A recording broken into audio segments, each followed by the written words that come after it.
Hi welcome to smart talk with Nisha. നമ്മുടെ daily ലൈഫിൽ day to day ലൈഫിൽ നമ്മൾ പലപ്പോഴും സന്തോഷിക്കേണ്ട കുറേ അവസരങ്ങൾ നമ്മുടെ മുമ്പിൽ വന്ന് വീഴും. പക്ഷെ അപ്പോഴും നമ്മൾ സന്തോഷിക്കില്ല. നമ്മൾ അപ്പോഴും ഈ സ്ട്രെസ് എടുത്ത് ടൈറ്റൻഡ് ആയിട്ട് നമ്മൾ ബുദ്ധിമുട്ടി വിഷമിച്ചൊക്കെ നമ്മൾ ആ അവസരവും കളഞ്ഞിട്ടുണ്ടാവും. ഇങ്ങനെ നമ്മുടെ കയ്യിൽ നിന്ന് വിട്ടുപോകുന്ന കുറേ അവസരങ്ങളുണ്ട്. ആ പോകുന്നതിൽ ഒരു കാരണം നമ്മൾ കമ്പാരിസൺ എന്നുള്ള ഒരു ഫാക്ടർ കാരണം കൊണ്ടാണ്. പലപ്പോഴും നമ്മളുടെ പ്രവൃത്തിയെ അല്ലെങ്കിൽ നമ്മളെ വേറൊരാളായിട്ട് നമ്മൾ താരതമ്യം ചെയ്യുന്ന സമയത്ത് സംഭവിക്കുന്നതാണുണ്ട് ഇത് സന്തോഷം നമ്മുടെ കയ്യിൽ നിന്ന് കവർന്നു പോകുന്നു എന്നാണ്. ഒരു എക്സാമ്പിൾ, നമ്മുടെ ഒരു റിലേറ്റീവ് അവർ കുറേ കാലമായിട്ട് വാടകയ്ക്ക് താമസിക്കുകയാണ്. അവരൊരു സ്ഥലമൊക്കെ വാങ്ങി വീടൊക്കെ വെച്ചു. നമ്മളെ ഹൗസ് വാമിങ്ങിന് വിളിക്കുന്നു. നമുക്ക് നല്ല സന്തോഷമായി. കാരണം അവരെ കുറേ കണ്ടിട്ടുണ്ട് നമ്മളിങ്ങനെ അവർ മാറുന്നത്. നമ്മൾ ആ ഹൗസ് വാമിങ്ങിന് പോകുന്നു, നല്ല ഭക്ഷണമൊക്കെ കഴിച്ച് നമുക്ക് സന്തോഷമായിട്ട് വരാം. ആ സന്തോഷം കഴിഞ്ഞ് നമ്മൾ വീട്ടിലെത്തുമ്പോൾ നമുക്ക് നമ്മളുടെ വീടിനോട് ഉള്ള ഒരു ഭംഗി കുറവ് തോന്നാം. അവിടുത്തെ പുതിയ സൗകര്യങ്ങളും പുതിയ രീതികളും പുതിയ ടൈൽസും ഫ്ലോറും ബാത്റൂമും ഡിഷ് വാഷറും ഇതൊക്കെ കാണുന്ന സമയത്ത് ലേറ്റസ്റ്റ് ആയിട്ട് കാണുന്നത് 20 കൊല്ലം മുമ്പ് പണിത നമ്മളുടെ വീട് നമുക്ക് ഒന്നും ഇല്ലാത്ത പോലെ തോന്നാം, ഒരു ഭംഗിയില്ലാത്ത പോലെ തോന്നാം. നമുക്ക് അസ്വസ്ഥത തുടങ്ങി, നമ്മൾ സ്ട്രെസ്ഡായി. ഇനി നമ്മുടെ വീട്ടിൽ ആ സൗകര്യങ്ങൾ കൊണ്ടുവരാൻ പറ്റുമോ? അത്ര ഈസി ഒന്നുമല്ല ഒരു റിനോവേഷൻ എന്ന് പറയുന്നത്. അത് കാരണം ഇതൊക്കെ ചിലപ്പോൾ വാസ്തുവും കാര്യങ്ങൾ അതൊക്കെ ഒന്നും എളുപ്പമല്ല. ചിലപ്പോൾ അവിടെയൊക്കെ ആണെങ്കിൽ ഓക്കെ. അപ്പോൾ പിന്നെ നമ്മൾ നമ്മൾ ചിലപ്പോൾ നമ്മുടെ വീടൊന്ന് മാറ്റണം എന്നുള്ള ആഗ്രഹം തുടങ്ങായി. അത് നമ്മളെ കൊണ്ട് നടക്കില്ല എന്ന് കാണുക. ഇപ്പം എന്താ സംഭവിച്ചത്? സന്തോഷിക്കാമായിരുന്നു. സാധാരണ രീതിയിൽ അത് ഒരു സന്തോഷമായിട്ട് അവരുടെ കാര്യങ്ങൾ അന്വേഷിച്ച് നമ്മൾ വിചാരിച്ചാൽ മതിയായിരുന്നു. പക്ഷെ അവിടെ ഇത് പലപ്പോഴും ഇതെല്ലാവരുടെ ഉള്ളിലും ഉണ്ട്. നമ്മൾ വീട്ടിൽ നോക്കിക്കോളൂ.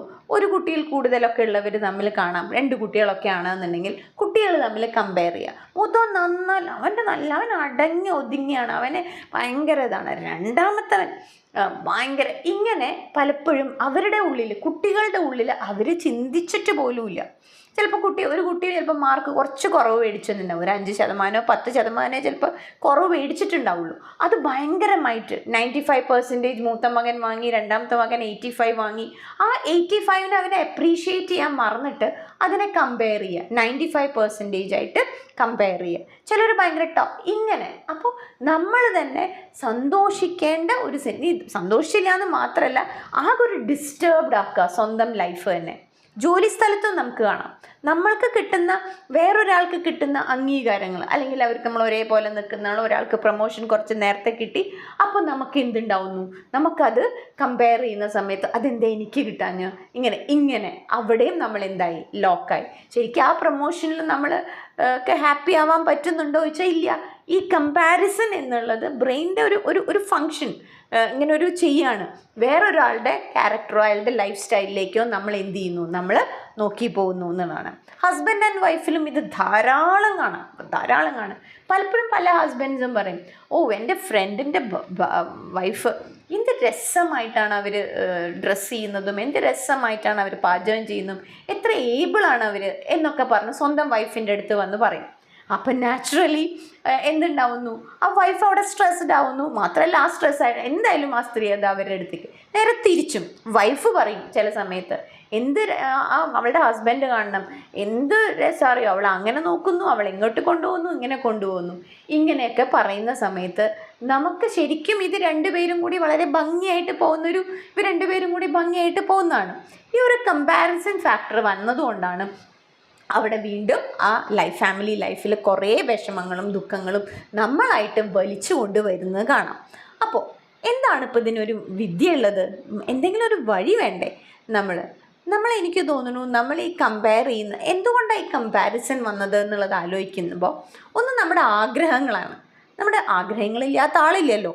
അപ്പോൾ അതുകൊണ്ട് ഞാൻ കമ്പയർ ചെയ്യാറില്ല എന്നൊന്നും ആരും പറയരുത്.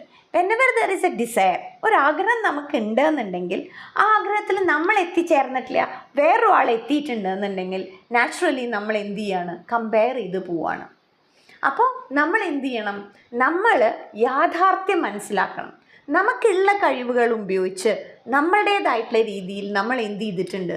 നമ്മൾ സക്സസ്ഫുൾ ആയിട്ടുണ്ട്. നമ്മുടെ ഡിസയേഴ്സിന് നമുക്ക് അവരാ ഡിസയർ അവരതിനെ അച്ചീവ് ചെയ്തതെന്ന് വെച്ചാൽ അവർ പോയ പാത്ത് നമുക്ക് നോക്കാം. അതല്ലാതെ നമുക്ക് അവിടേക്ക് ഓടിയെത്തണം നോക്കണ്ട. ആ പാത്തൊക്കെ നോക്കി നമ്മുടേതായിട്ടുള്ള രീതിയിൽ നമുക്കതിനെ എന്ത് ചെയ്യാം, നമുക്ക് ആഗ്രഹം സാധിച്ചെടുക്കാം. അല്ലാണ്ട് അവരെ പോലെ ഒപ്പത്തിനൊപ്പം നമ്മൾ ആവാൻ നിൽക്കണ്ട എന്നുള്ളതാണ്. അതേപോലെ തന്നെ കുട്ടികളെ ഒന്നും കമ്പയർ ചെയ്യുന്നു. ചിലപ്പോൾ നമ്മൾ ഈ ചെറുപ്പത്തിൽ നമ്മൾ ചെയ്യുന്ന ഈ കമ്പാരിസൺ ചിലപ്പോൾ നമ്മളെ ഇപ്പം നമ്മൾ ഈ കമ്പയർ ചെയ്യുന്നു. ചിലപ്പോൾ ഇതുകൊണ്ടായിരിക്കാം നമ്മളുടെ പേരൻസ് നമ്മുടെ ഉള്ളിൽ പണ്ടൊരു ഇമോഷണലി നമ്മളെ ഇങ്ങനെ ചെയ്തിട്ടുണ്ടാവാം.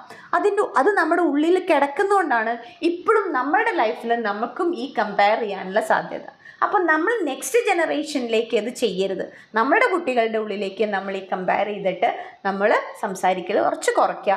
കാരണം കുറേയും കൂടി നമ്മൾ തമ്മിൽ ഫാമിലി ബോണ്ടും തമ്മിൽ ചേട്ടനും അനിയനും അല്ലെങ്കിൽ ചേച്ചിയും അനിയത്തിയും തമ്മിലുള്ള റിലേഷൻഷിപ്പുകളും റിലേറ്റീവ്സ് തമ്മിലുള്ള റിലേഷൻഷിപ്പൊക്കെ ഒന്നും കൂടി ഭയങ്കര സ്ട്രോങ് ആവും. നമുക്ക് എല്ലാവർക്കും കൂടിയിട്ട് തന്നെ സന്തോഷിക്കേണ്ട നിമിഷങ്ങൾ നമ്മൾ എന്ത് ചെയ്യണം, സന്തോഷത്തോടെ തന്നെ നമ്മൾ കൊണ്ടുപോകുക തന്നെ വേണം. അപ്പോൾ ശ്രദ്ധിക്കുക, കമ്പയർ ചെയ്യാം നമുക്ക്. പിന്നെ നമ്മളുടെ തന്നെ പ്രവൃത്തികൾ കമ്പയർ ചെയ്യാം. എൻ്റെ പാസ്റ്റും ഇപ്പോഴത്തെ ഞാനും തമ്മിൽ കമ്പയർ ചെയ്യാം വേണമെങ്കിൽ. അത് ചിലപ്പോൾ ഗുണം ചെയ്യും. ചിലപ്പോൾ എൻ്റെ പാസ്റ്റിൽ എനിക്കില്ലാത്ത പല ഗുണങ്ങളും എനിക്ക് എൻ്റെ പ്രസൻറ്റിൽ ഉണ്ടാവാം. അത് നമുക്ക് കുറച്ചും കൂടി ഊർജ്ജം തരും ലൈഫിൽ. അതേസമയം ചിലപ്പോൾ നമ്മൾ പാസ്റ്റിനേക്കാൾ ഇപ്പോൾ ഡൗൺ ആണെന്ന് വിചാരിച്ചോളൂ, നമുക്കതിന് ലെസൺസ് എടുക്കാം. എന്തായിരുന്നു എൻ്റെ പാസ്റ്റിൽ എൻ്റെ അഡ്വാൻറ്റേജ്, അത് നമുക്ക് പഠിച്ചെന്നാവും. അപ്പോൾ നമ്മൾ ചിലപ്പോൾ സ്വയം ഒന്ന് കമ്പയർ ചെയ്യാൻ തുടങ്ങി കഴിഞ്ഞാൽ നമുക്ക് കുറച്ചും കൂടി നമുക്ക് ലൈഫിൽ കുറച്ചും കൂടി ഈസി ആവും, നമ്മൾ കുറച്ചും കൂടി സക്സസ്ഫുൾ ആവും എന്നുള്ളതാണ്. അപ്പുറത്തെ വീട്ടിലേക്ക് നോക്കിയിട്ടും അപ്പുറത്തെ ആളിനെ നോക്കിയിട്ടും നമ്മൾ ജീവിക്കാൻ തുടങ്ങിയാൽ അതേപോലെ തന്നെയാണ്. ചിലപ്പോൾ നമ്മൾ ഇന്നത്തെ ഒരു ദിവസം നല്ല സ്മൂത്തായി പോകുന്ന ഒരു ദിവസമാവും. അപ്പോഴാവും നമ്മൾ നമ്മുടെ ഇൻസ്റ്റാ പേജ് എടുത്തു, നമ്മുടെ വാട്സാപ്പിൻ്റെ പഴയ ഗ്രൂപ്പ് നമ്മളൊന്ന് നോക്കി. അപ്പോൾ നോക്കുമ്പോൾ നമ്മുടെ ഫ്രണ്ട്സ് യാത്ര ചെയ്തതോ അല്ലെങ്കിൽ അവരെന്തെങ്കിലും സെലിബ്രേറ്റ് ചെയ്തതോ ഇതൊക്കെ കാണുമ്പോൾ അയ്യോ വിഷമായി. നല്ലൊരു ദിവസമായിരുന്നു, അവരത് യാത്ര ചെയ്തു, അവർ യാത്രയിൽ പോയി, അവരുടെ കുറേ ഫോട്ടോസ് കണ്ടു. ഫോട്ടോസ് കണ്ട് നമ്മൾ അപ്സെറ്റ് ആവുക. നമ്മളത് കണ്ടിട്ട് അയ്യോ എനിക്ക് പോകാൻ പറ്റിയില്ല. നമ്മളൊരു കാര്യം മനസ്സിലാക്കൂ, എല്ലാത്തിനും ഈ കാണുന്നതെല്ലാം അത് തന്നെ ആവില്ല. അതിൻ്റെ ബാക്ക് ഡോറിൽ, അതിൻ്റെ ബാക്ക് കർട്ടനിൽ ചിലപ്പോൾ അവർ അതിന് ഒരുപാട് സ്ട്രഗിൾ ചെയ്തിട്ടുണ്ടാവും. ആ യാത്ര പോകാൻ വേണ്ടി അവർ ഒരുപാട് സ്ട്രഗിൾ ചെയ്തിട്ടൊക്കെ ആയിരിക്കും അവർ പോയിരുന്നു. നമ്മളതൊന്നും ചെയ്തിട്ടില്ലല്ലോ, നമ്മൾ അവിടെ സമയത്ത് വേറെ എൻജോയ് ചെയ്തിട്ടുണ്ടാവും. നമുക്ക് നമ്മുടേതായിട്ടുള്ള വഴികളുണ്ട്, അവർക്ക് അവരുടേതായിട്ടുള്ള വഴികളുണ്ട്.